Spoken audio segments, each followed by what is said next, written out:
미국의 캘리포니아 샌앤드루에 있는 이제 페헤븐 교회에서 그때 당시 제자훈련 과정 중에서 이게 이제 일주일에 2시간씩 3개월을 사실 했어요.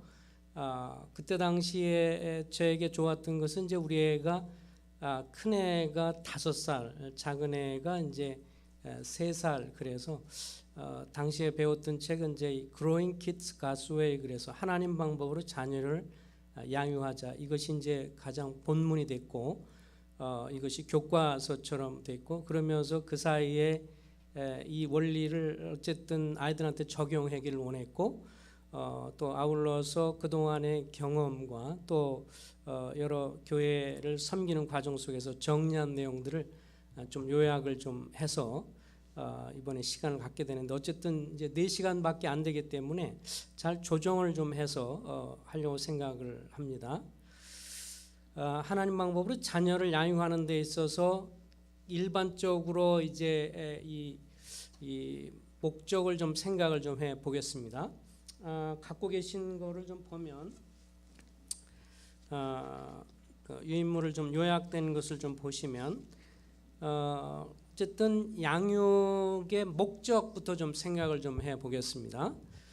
일반적으로 세상에서 부모들이 자식을 낳아서 기르면서 목적을 어디에다 두느냐라고 하는 것이 굉장히 이제 중요한데, 일반적으로는 것은 이제 자녀를 잘 양육해서 그 아이가 교육을 잘 받고 또 좋은 직장을 갖고 성공해서 이 세상에서 안락하고 또 이왕이면 좋은 명예도 갖고 어쨌든 잘 먹고 잘 사는, 뭐 이 세상에서 알아주는, 그것이 이제 일반적으로 세상에서 자녀를 양육하는 것에 목적이 있다면, 우리 성경적인 입장에서 보면 이제 이 말씀들을 정리를 좀 해보면 같이 한번 읽어볼까요? 자, 위에 있는 것을 읽어보겠습니다. 시작. 자녀들이 하나님을 경외하고 자신의 재능과 은사를 하나님 나라를 위해서 쓰고 세상에서 좋은 영향을 끼침으로 주님께 영광을 돌린다. 고린도전서 10장 31절에 보면 결국 먹든지 마시든지 무엇을 하든지 하나님의 나라를 위해서 해라라고 했기 때문에 자녀 양육도 결국은 하나님께 영광을 돌리는데, 제일 먼저 자녀들이 이제 배워야 할 것 중에 한 가지는 복음을 듣고 그러면서 주님을 경외하는 것을 배워야 되는 것이죠. 그러면서 그것을 그 자신의 재능과 은사를 하나님의 나라를 위해서 잘 활용하고, 이것이 지역교회 연관해서 혹은 자기가 나중에 이제 자기가 어느 곳에 있든지 간에, 직장이든지 학교이든 어느 곳에 있든지 간에 복음을 전하고 긍정적인 영향을 끼치면서 결국은 하나님 나라를 위해 하나님께 영광을 돌리는 것을 가장 큰 목적으로 한다는 것입니다. 이 하나님께 주신 자녀 양육의 소명은 이제 구약 성경에도 많이 나와 있습니다. 이 구절도 같이 한번 읽어보겠습니다. 창세기 18장 19절이요. 자, 시작.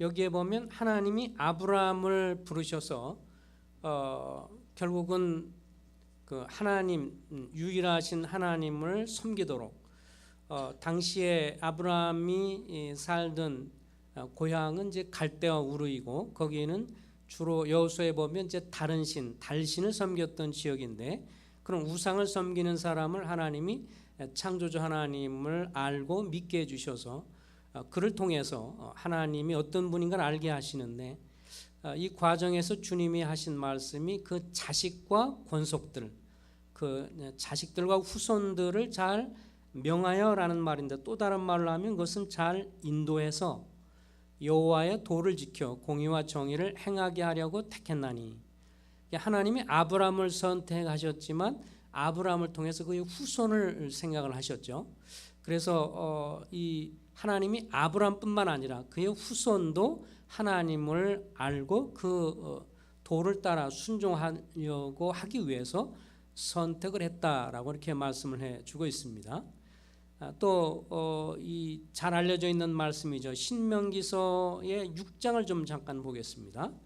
다시 신명기서 6장에 보면 성경 신명기서 6장에 보면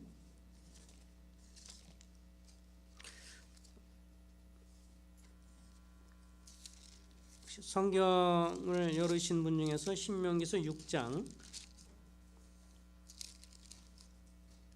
4절부터 7절인데 한번 누가 읽어주시겠습니까? 신명기서 6장 4절에서 7절입니다.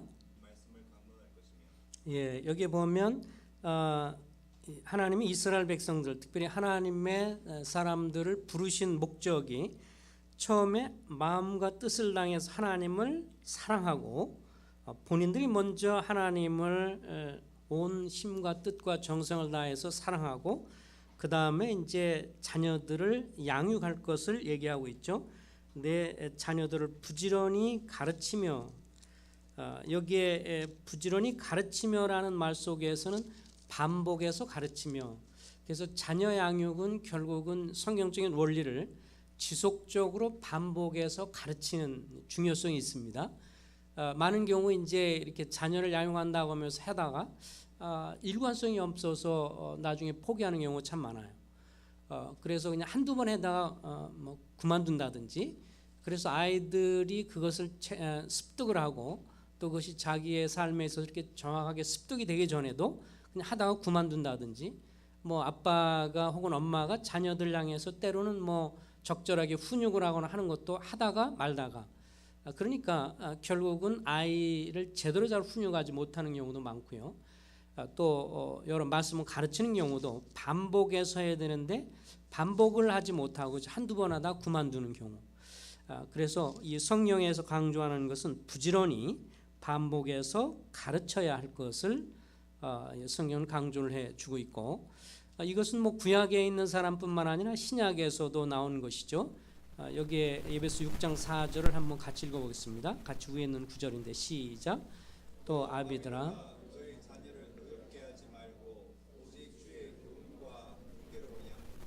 예, 그 자식들을 향해서는 부모에게 순종하라고 가르쳤고, 특별히 부모가 자식을 가르치는 데 있어서 아비에게 너희 자녀를 노엽게 하지 말라.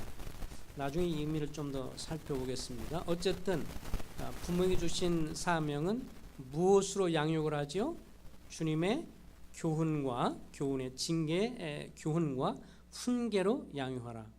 한마디로 요약을 하면 하나님이 하나님의 말씀을 통해서 우리를 교훈하시고 인도하시는 방법으로, 하나님이 우리를 다루시는 방법으로 자녀들을 양육하라.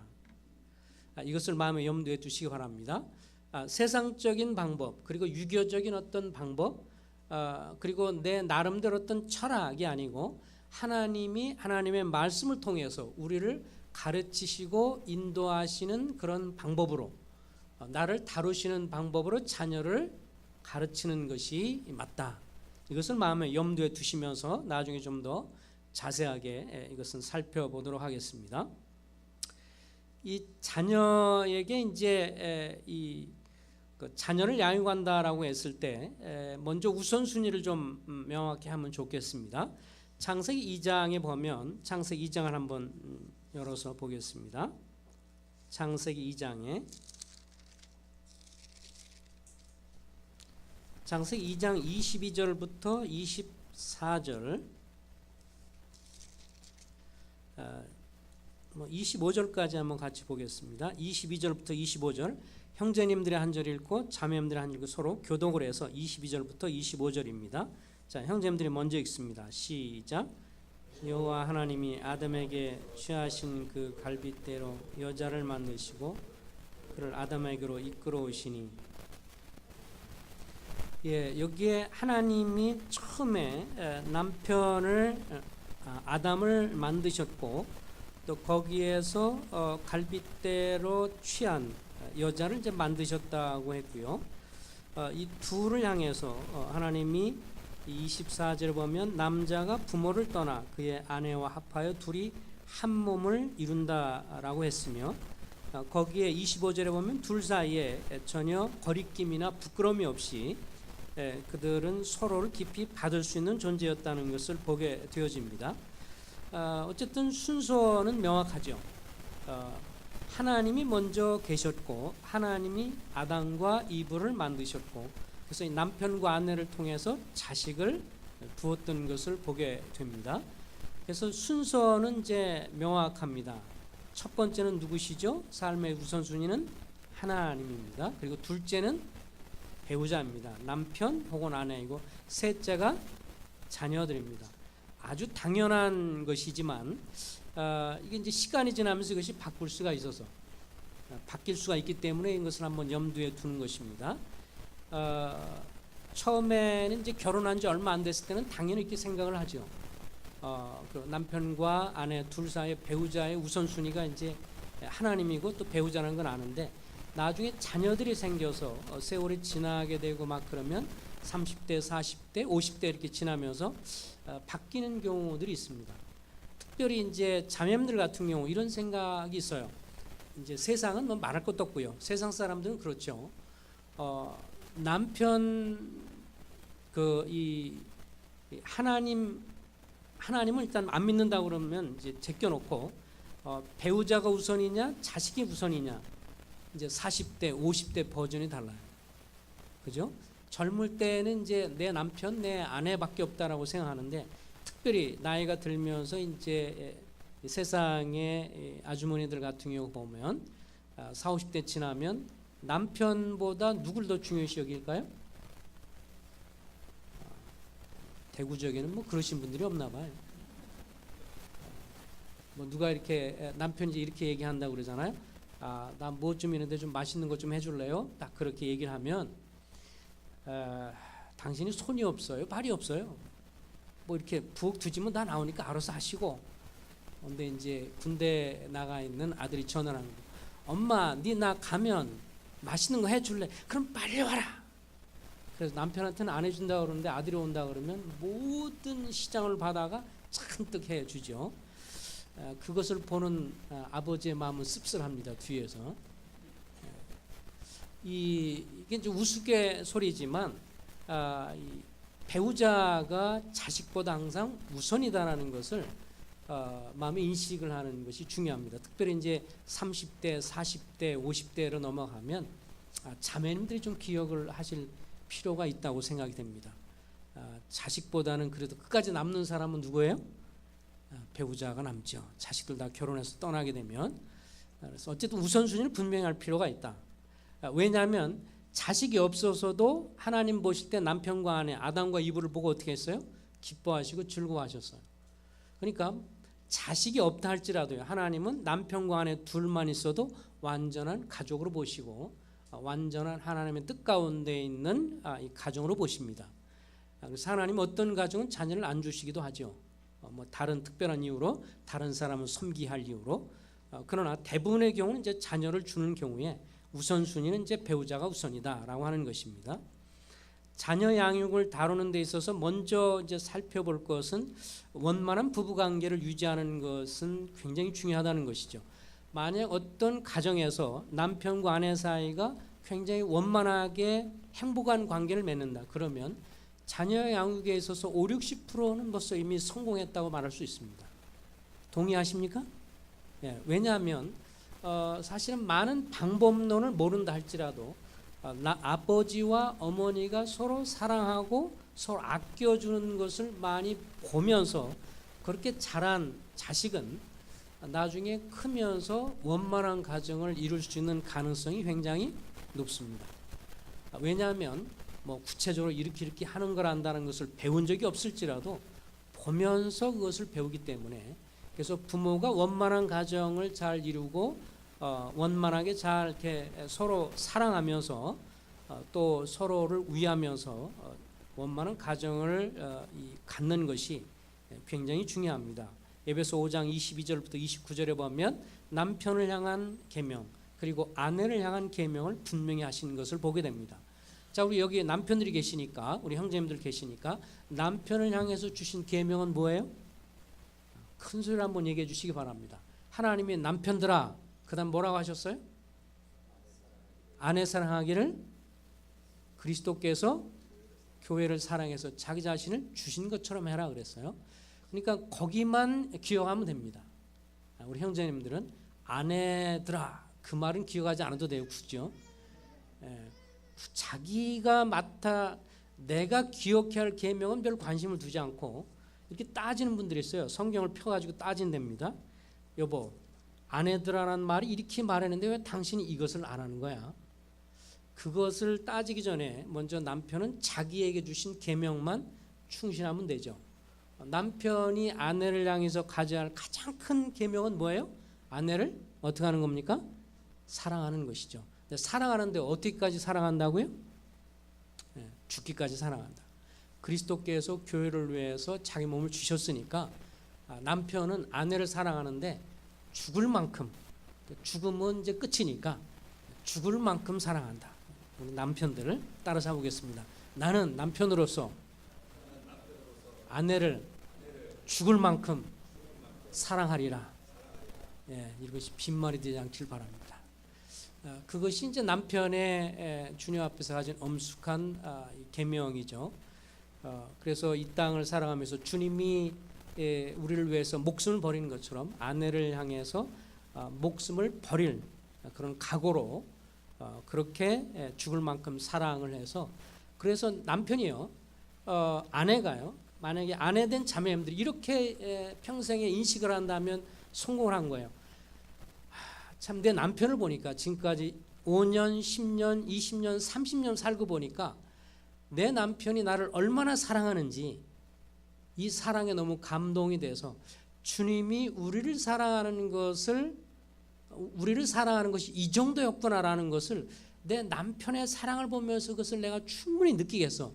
이 정도로 남편이 아내를 사랑했다면 그는 정말 성공한 남편입니다. 아멘이에요? 노멘이에요? 이 정도 될 수 있으면 정말 그 남편은 정말 여한이 없을 정도로 아내를 사랑하는 거죠. 왜냐하면 아내가 그걸 느끼니까 주님이 우리를 사랑하는 것을 이렇게까지 사랑했구나라고 느낄 수 있다면, 역으로 자 이제 아내들을 향해서 주님이 주신 계명은 뭐죠? 아내들아, 기억나시는 대로 한번 해보겠습니다. 자 시작. 아내들아 어떻게 하라고 그랬어요? 남편에게 별로 이렇게 그 단어가 별로 좋아 보이지 않는가 봐요. 순종하기를 어떻게 해요? 교회가 그리스도에게 순종하듯 하라. 물론 남편과 아내 사이는 둘이 사랑을 해야 합니다. 서로 사랑하는 것이 맞는데 아내가 사랑의 표현을 어떻게 할 때 가장 남편도 그렇고 하나님 보실 때 귀하게 여기냐면 순종의 모습으로 사랑이 표현될 때가 가장 감동이 되는 사랑입니다. 자매님들이 좋아하실런지는 모르겠지만 성경 원리를 저는 얘기하는 거니까요. 그래서 만약에 자매님들이 남편에게 순종하는데 자매님들이 너무도 남편에게 순종을 잘하는 거예요. 그래서 남편이 어떻게 생각하냐면 내가 내 아내를 보니 교회인 우리가 주님 앞에 이렇게 순종이 되는구나 라는 것을 내가 배울 수 있겠다. 이 정도 수준이 된다면 그 자매님은 정말 주님이 아내에게 주신 그 계명을 순종한 사람이다 할 수 있겠죠. 내 아내가 참 이렇게 나에게 순종하는 모습 보니까 마치 사라가 시원찮은 그 남편 아브라함을 향해서 주인이라고 순종을 했잖아요. 별 볼 일 없이 또 자기 목숨 살리려고 구걸하려고 뭐 이렇게 거짓말도 해가고 그러면서 그럴지라도 그 연약한 문제 있는 남편을 향해 순종하는 모습을 통해서 이 마음의 감동을 보게 되는데, 어쨌든 이 기본적으로 사랑과 순종 이것이 상대방이 주장하는 것이 아니라 자기 편에서 이것을 아름답게 해 나간다면 사랑과 순종 이것이 아름답게 서로 연결이 돼서 마치 이 반지가 그렇잖아요. 반지가 서로 이렇게 끝과 시작이 없듯이 서로가 이것이 아름답게 그런 관계를 유지한다면 그 부부는 굉장히 행복한 부부다. 정말 주님을 기쁘시게 하는 부부다라고 할 수 있을 것이고, 그렇게 된다면 그런 모습들이 자녀들에게 굉장히 긍정적인 영향을 미치게 되는 것이죠.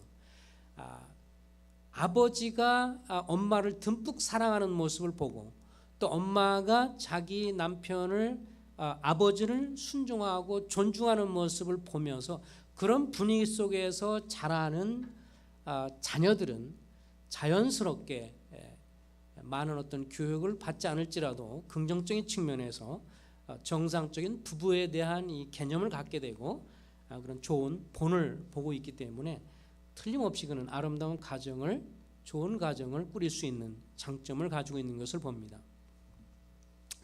그런 의미에서 우리가 지금 자녀들 두고 있는 우리가 어떻게 부부 사이를 잘 유지하고 있는가 하는 것은 나로 끝나는 것이 아니라 내 후세에게 지금 영향을 미치고 있다고 하는 것을 기억을 해야 할 것입니다.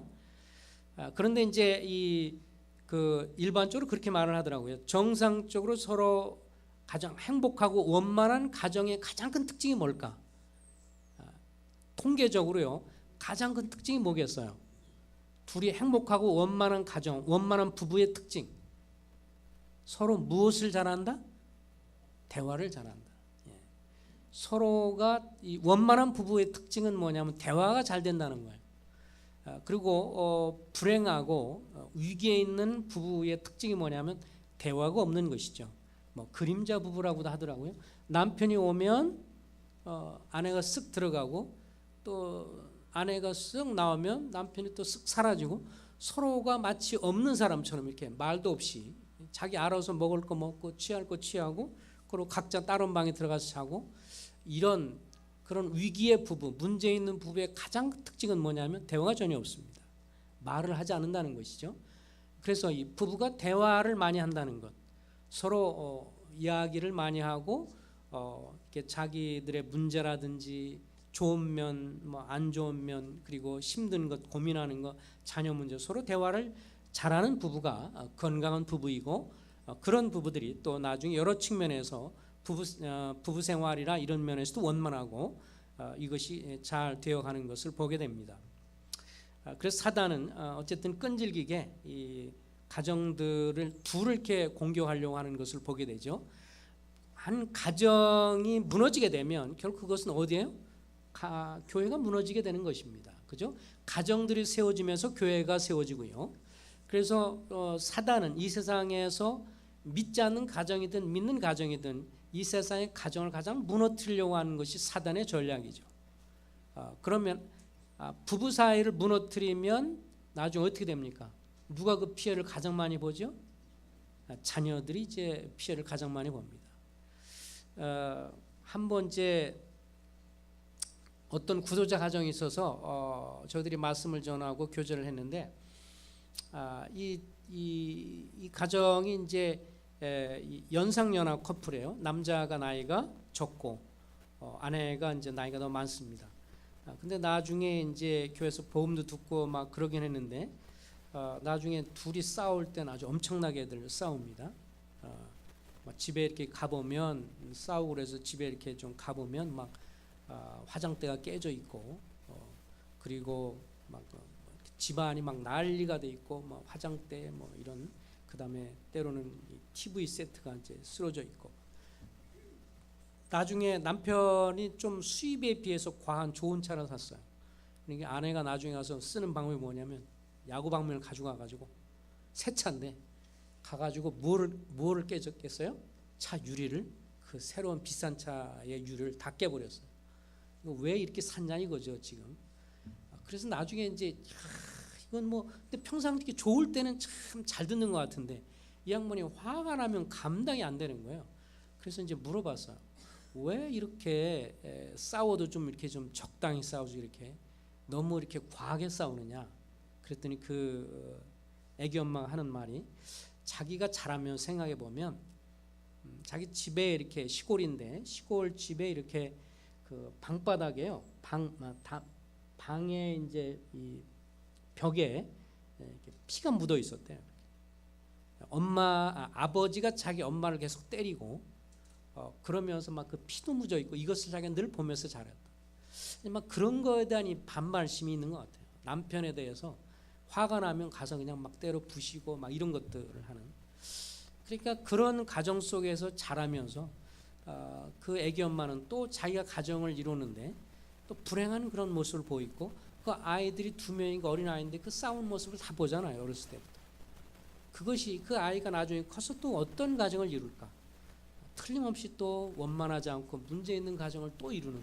그래서 이 정말 안 좋은 가정의 대물림이 계속되는 이런 모습을, 나중에 결국은 교회를 또 떠나기도 하고 이런 문제가 있었는데, 그래서 가정을 잘 원만하게 유지하는 것은 나뿐만 아니라 이것은 나의 자손들에게 말로 할 수 없는 긍정적인 영향을 엄청 미치고 있다고 하는 것을 생각을 해야 될 것입니다. 자녀 양육에 일치된 의견을 보이는 부부. 이제 자녀 양육을 하면서 이 어느 가정은 이제 실패를 하고 이제 자녀들이 문제가 많아요.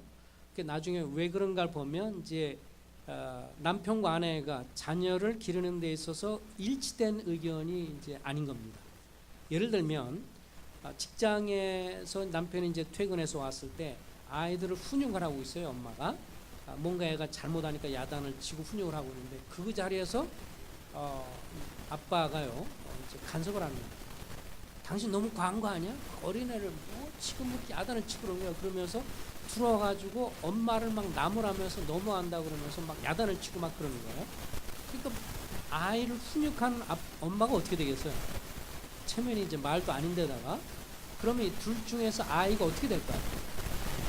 아이들이 굉장히 영특합니다. 누가 아군이고 누가 적군인가를 딱 구분하는 거죠. 자, 누가 적군이에요? 엄마는 적군인 거고, 누가 아군이에요? 아버지죠.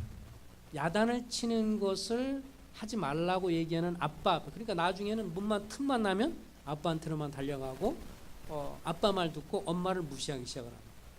혹은 어떤 경우는 아버지가 뭔가를 야단을 치고 그럴 때 엄마가 그 앞에서 당신 뭐 그래가지고 당신 잘할 때 뭘 잘한 게 있다고 뭐 이러면서 애 보는 앞에서 남편을 또 막 뭐라 그러니까 얘가 또 거기서 아군과 아군이라는 군인을 갖죠. 아군과 적군을 구분을 해서 이게 또 문제가 되는 거죠. 그래서 일치를 보여야 합니다. 그럴 때는 어떻게 될까요? 자, 뭔가 마음에 안 들어요. 남편이 하는 일에 있어서 아내가 뭔가 훈육하는 데서 마음에 안 들어요. 어떻게 하는 게 좋을까요?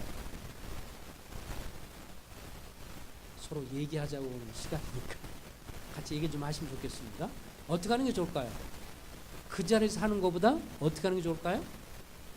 끝나고 나서 아이들 앞에서는 서로 남편과 아내가, 엄마 아빠가 싸우는 모습, 서로 의견이 불일치되는 모습을 안 보이는 것이 굉장히 중요합니다.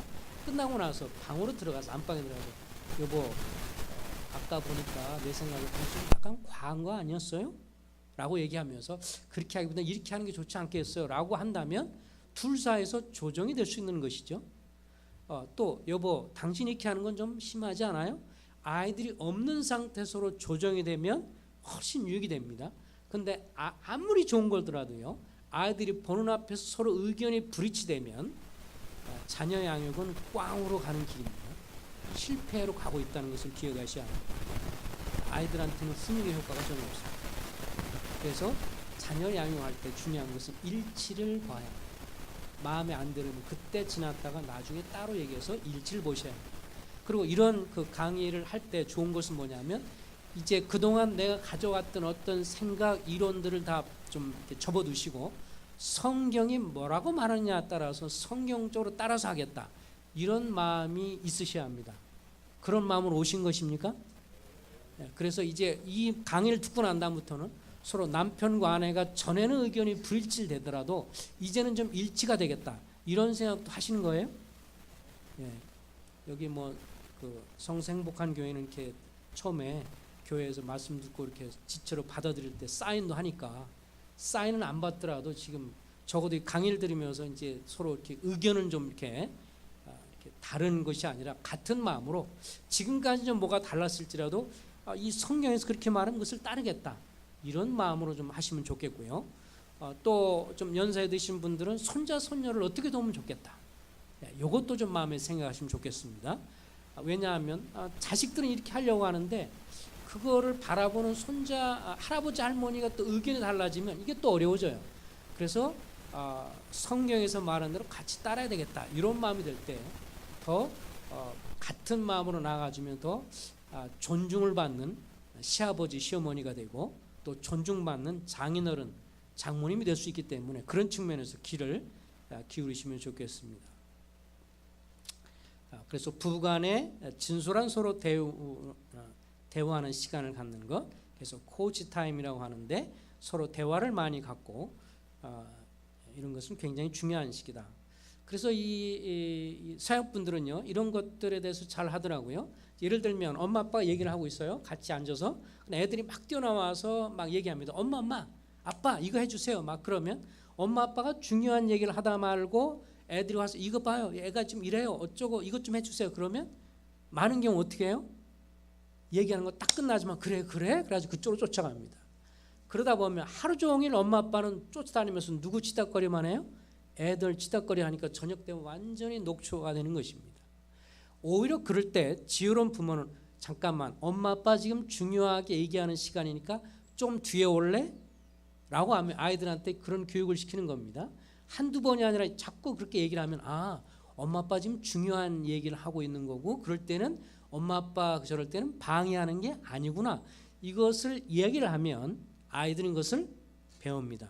그런데 엄마 아빠가 중요한 얘기하다가 아이들이 와서 뭐 해주세요라고 하면 그래? 그래서 그 중요한 것을 그냥 접고 그냥 그것에 직접 아이들만 쫓아가다 보면 아이들이 이렇게 생각을 합니다.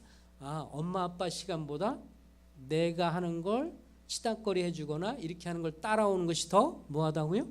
중요한 거구나. 이렇게 아이들은 생각할 수 있어요. 그러니까 그 교육을 누가 시켜요? 애가 시켜요? 엄마 아빠가 시켜요? 엄마 아빠가 용인하고 이렇게 허락해 주고 나서 나중에 누가 지쳐요? 엄마 아빠가 지쳐요. 그러니까 나중에 보면 너무너무 힘들고 너무너무 어려워요. 어떤 경우로 그런 거 있지만 가만히 보면 그것을 엄마 아빠가 방조하거나 그것을 그냥 지나쳐서 스스로 힘들게 하고 그 시간을 할애하지 못하는 그 여건을 누가 마련해 주냐면 엄마 아빠가 마련해 놓고 나중에 엄마 아빠가 힘들어하는 경우도 있어요. 그러니까 우선순위를 분명히 합니다. 엄마 아빠가 너보다 더 중요한 거야. 어린아이 때 그렇게 가르치세요. 무슨 중요했어? 엄마 아빠가 더 중요해. 엄마 아빠가 지금 이렇게 하는 중이야. 너희들은 좀 더 이따 기다려 줄래? 애들이 그렇다고 상처받을까요? 안 받습니다. 엄마 아빠가 중요하니까요. 엄마 아빠는 중요한 거구나. 엄마 아빠가 지금 중요하게 이렇게 하시는구나. 그럼 지금은 방해하는 게 아니구나. 이거를 아이가 한두 번 자꾸 얘기하고 그렇게 하면 아이들이 배웁니다. 그러면서 그 시간을 할애할 수 있기 때문에 이런 면도 훈련시키기에 달렸다. 자, 부모가 먼저 자녀에게 본이 되는 부모가 되죠. 성경 권위를 존중해야 합니다. 나중에 얘기하겠지만 아이들이 성경의 가치관보다 하나님을 섬기는 것보다 다른 것을 더 중요시 여기면 아이들은 그것을 잘 알게 됩니다. 예를 들면 나중에 이제 그 시험을 보거나 그럴 때 어떤 분들은 그런 분들이 있죠. 자매님이 이렇게 말합니다. 이제 다음 주부터 중간고사네 애가 알겠어요, 모르겠어요? 다 알고 있죠. 근데 그날 이제 토요일이든 뭐 주일이든 학생부 모임이 있거든요. 준비는 잘 됐니? 그러면서 그 학생 모임이 있는데 알아서 해. 자, 이 말의 뉘앙스가 뭘까요? 알아서 해. 그러니까 네가 시험 공부를 충분히 잘했으면 가도 되는데 시험 공부가 충분하지 않으면 뭐예요? 안 가고 집에서 공부하는 것도 괜찮아 라는 뉘앙스를 준 거죠. 그죠? 엄마 아빠가 이렇게 말하지 않죠. 학생부 나가지 말아라. 시험 공부가 더 중요하다 이렇게 말하겠어요? 안 하겠어요? 제가 어려운 질문을 드리고 있습니다. 한 번도 안 해요. 그죠? 말은 하지 않지만 그 뉘앙스 속에서 엄마 아빠가 무엇을 더 중요시하는 것을 아이는 캐치를 합니다. 그래서 나중에 그 말을 딱 듣고 가려고 그랬다가 지금 시험 공부가 잘 안 됐지. 시험 공부를 더 잘하기 위해서는 빠져도 되는 거다. 나중에 그래서 그러고 내가 점수만 잘 받으면 모든 것이 용서가 되는구나 라는 것을 생각하면 나중에 주님 섬기는 것보다 내가 점수만 잘 맞고 좋은 대학만 가면 모든 게 다 용서가 된다. 이렇게 직접적으로 말하지 않지만 뉘앙스로 아이들은 다 그것을 배웁니다. 정말 부모가 주님을 경외하는 것을 가장 중요한 것으로 정말 여기면 그렇게 말할 수 있어야 되겠죠. 아버지로서 가정의 제사장으로서 아버지의 책임을 다해야 합니다. 많은 분들이 이렇게 생각하는 분들이 있어요. 나는 열심히 돈 벌어서 직장생활 착실해서 돈을 잘 벌어올 테니까 자녀의 학은 누가 하라고요? 여보 당신이 알아서 해. 나는 열심히 돈 벌어올게. 돈 안 벌고 땡땡이 치고 돈 안 벌고 사고 이리 치고 그런 남편보다야 훨씬 훌륭한 남편이지만, 그죠? 문제 일으키는 남편은 훌륭하지만 자기는 돈만 벌 테니까 교육은 당신이 알아서 시켜 라고 하는 것도 한 가정의 제사장으로서 아버지 역할을 소홀히 여기는 것이죠. 성경에 보면 그래서 이 거룩한 손을 들어서 기도하라고 그랬는데, 남자들이 이 손을 들어서 자식을 위해서 기도해주고, 그죠? 자식들을 위해서 축복 기도해주고 또 아내를 위해서 축복 기도해주고, 여호수아 24장 15절 말씀처럼 나와 누구요? 내 가정은 요 하나님을 섬기겠노라.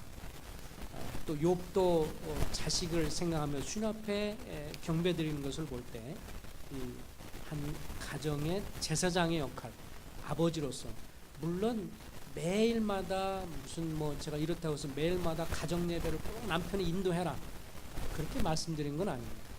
직장에 따라서 어떤 경우는 아침 일찍 나가서 늦게 들어오는 경우도 있기 때문에 그렇게 말할 수 없죠.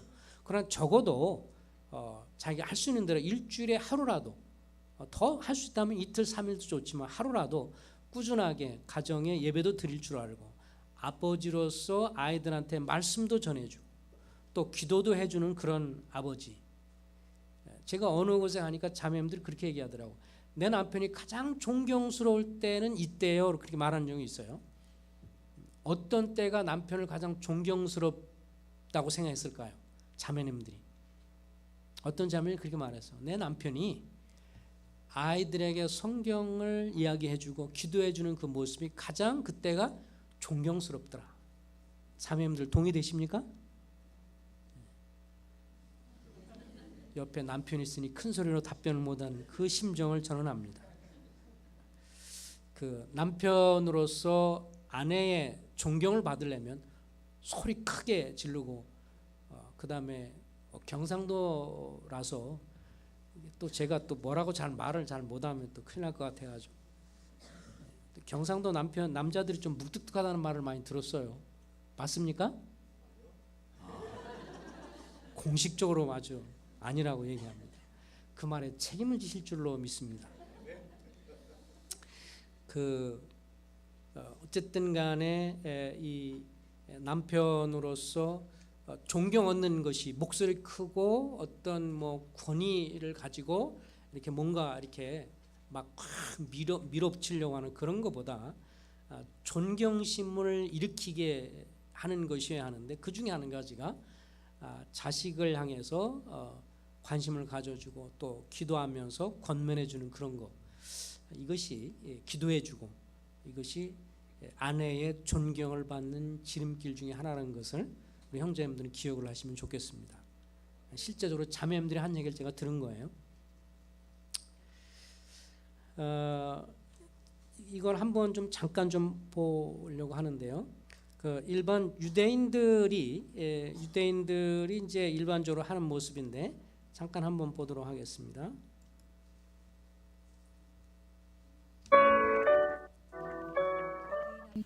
퇴근 후 아무리 피곤해도 아이들을 위한 시간은 어떻게든 만들어낸다고 한다. 10살 모세의 히브리어 실력은 상당한 수준.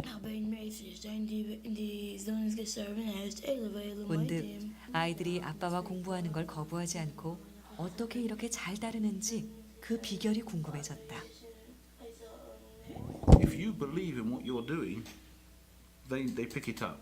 If you're not sure and you're not strong in your beliefs and your conviction, then they'll know it. If you don't know what you're doing, then they don't have to listen to you. But if they know that you're doing it and you're sincere, you're not doing it to just bust them around and make them feel intimidated. We're not trying to intimidate them. They know we're not trying to intimidate them.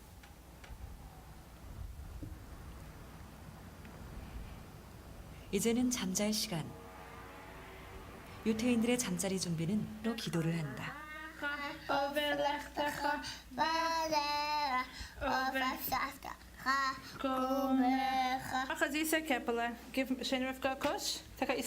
이제 동생과 진한 스킨십을 나누는 시간. You want to lay careful with you for a few minutes? Oh. Okay, Kosh. 이런 스킨십 때문일까? 보통 동생한테 갖는 시샘이 브라카에겐 없다.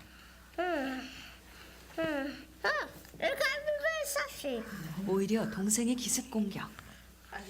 천하의 브라카가 동생한텐 꼼짝 못한다. 남자아이들은 키파를 쓴 채 술 달린 저고리 찌찌를 입고 잠잘 준비를 한다. 형제가 많다 보니 2층 침대에 간이 침대까지 총동원. 자기 전 기도는 다 같이 합창한다.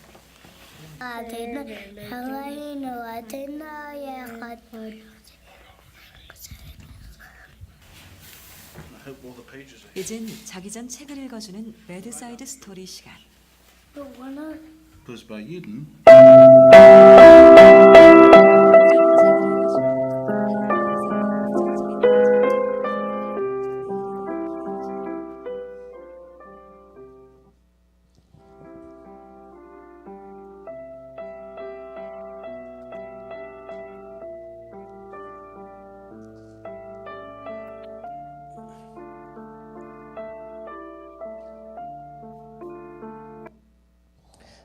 지금 이거는 이제 그 미국에 있는 미국 뉴욕에 있는 이제 소위 경건한 유대인 가정의 모습을 잠깐 이렇게 보여준 건데요. EBS에서 이제 각 세계 나라의 이제 뭐 양육에 대한 면들을 보면서 나온 건데 여기서 이 아버지가 전통적인 이 쉽게 말하면 경건한 유대인인데. 유대인 가정에서 이분이 한 말 중에서 중요한 말이 하나 있어요. 뭐냐면 그런 말을 했죠. 부모가 무슨 일을 자녀들을 가르칠 때 정말 믿고 그대로 하면 자녀들은 어떻게 한다고요? 따라온다는 것입니다. 부모가 확신하지 않고 확신을 믿지 못하면 아이들도 그것은 확신하지 않은데 부모가 정말 그렇게 믿으면 자녀들은 그렇게 따라온다라고 하는 것이고요. 그 다음에 또 한 가지 볼 수 있는 것은 이제 유대인들이 전 세계에서 굉장히 유명하잖아요. 무슨 노벨상부터 시작해서 뭐 여러 가지 면에서 그 중에 한 가지가 전통적으로 아까 뭡니까 신명기 6장에 있는 것처럼 앉았을 때든지 집에 누웠을 때든지 늘 그 하나님 말씀을 가르치라고 그래서 이 자기 전에 아버지가 늘 이렇게 읽어주는 것이 습관화되고 그래서 그런 측면에서의 복을 유대인들이 누리고 있다. 이런 거를 우리 그리스도인들이 보면 아버지들이 할 수 있는 한 시간적으로 할 수 없다면 일주일에 하루라도 또 계기가 되는 대로 자녀들에게 있어서 이렇게 영향을 미칠 수 있는 것 이렇게 같이 목소리를 읽어주고 접하는 것은 굉장히 중요하다고 생각이 되어집니다. 어찌 보면 이 자녀 양육은 이제 어머니 뱃속에서부터 시작이 사실 되지만 왜냐하면 이제 엄마가 그런 걸 느끼실 거예요. 자녀 기르면서 엄마의 상태가 임신하는 상태 기간 동안에 마음이 편안했고 좋았고 상태가 많이 좋았고 또 성령으로도 충만하고 그러면 나중에 자녀가 어떻겠어요? 태어났을 때 굉장히 일반적으로 성격이 좀 밝아요. 근데 임신한 상태에서 충격도 많이 있고 문제도 많았고 막 여러 가지만 어려움이 있으면 그때 임신한 경우에 자녀가 태어났을 때 아이가 좀 기질적으로 보면 좀 약간 신경질적이라든지 또 밝기보다는 약간 때로는 우울한 것이 있다든지 그런 영향도 사실 있어요. 그래서 이런 면에서 사실은 자녀학은 정말 어머니 뱃속에서부터 있다고 하는 것은 정말 맞는 말인 것 같고요. 그래서 잠깐 좀 쉬었다가 이제 그 부모에 대한 것들 한번 나는 어떤 부모에 속했는 걸 한번 살펴보면 좋겠습니다. 잠깐 쉬셨다가 4시부터 또 시작할 수 있도록 하겠습니다.